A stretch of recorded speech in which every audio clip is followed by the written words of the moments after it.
Chapter 5. Missionary Teachers. Teachers should be educated for missionary work. Everywhere there are openings for the missionary, and it will not be possible to supply laborers from any 2 or 3 countries to answer all the appeals for help.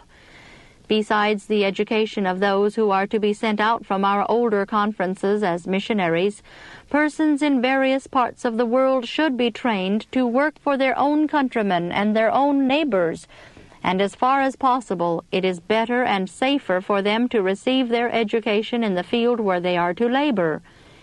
It is seldom best, either for the worker or for the advancement of the work, that he should go to distant lands for his education. The Lord would have every possible provision made to meet these necessities, and if churches are awake to their responsibilities, they will know how to act in any emergency. To supply the need of laborers, God desires that educational centers be established in different countries where students of promise may be educated in the practical branches of knowledge and in Bible truth. As these persons engage in labor, they will give character to the work of present truth in the new fields. They will awaken an interest among unbelievers and aid in rescuing souls from the bondage of sin. The very best teachers should be sent to the various countries where schools are to be established to carry on the educational work. It is possible to have too many educational facilities centered in one place. Smaller schools, conducted after the plan of the schools of the prophets, would be a far greater blessing. The money which was invested in enlarging Battle Creek College to accommodate the ministers' school would better have been invested in establishing schools in rural districts in America and in the regions beyond. No more buildings were needed in Battle Creek. Ample facilities were already provided for the education of as many students as ought to congregate in one place. It was not best that so many students should attend this school, for there was talent and wisdom to manage only a certain number.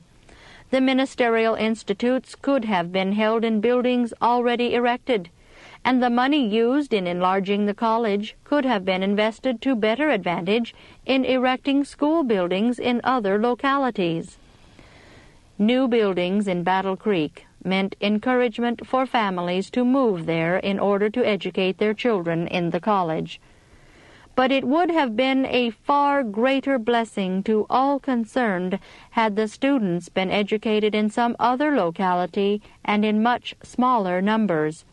The flocking of the people to Battle Creek is as much the fault of those who are in leading positions as of those who have moved to this place. There are better fields for missionary enterprise than Battle Creek, and yet those in responsible positions have been planning to have everything there of the most convenient character, and the large facilities are saying to the people, "Come to Battle Creek, move here with your families, and educate your children here." If some of our large educational institutions were broken up into smaller ones, and schools established in various places, greater progress might be made in physical, mental, and moral culture. The Lord has not said that there should be fewer buildings, but that these buildings should not be centered too much in one place. The large amount of means invested in a few localities should be used in providing facilities for a wider field so that many more students could be accommodated. The time has come for lifting the standard of truth in many places, for arousing an interest and extending the missionary field until it shall encompass the world. The time has come when many more should have the message of truth brought to their attention. Much can be done in this direction that is not done. While the churches are responsible for keeping their own lamps trimmed and burning, devoted young people must be educated in their own countries to carry forward this work. Schools should be established, but not such elaborate schools as those at Battle Creek and College View, but more simple schools with more humble buildings, and with teachers who will adopt the same plans that were followed in the schools of the prophets. Instead of concentrating the light in one place, where many do not appreciate or improve on that which is given them, the light should be carried into many places of the earth.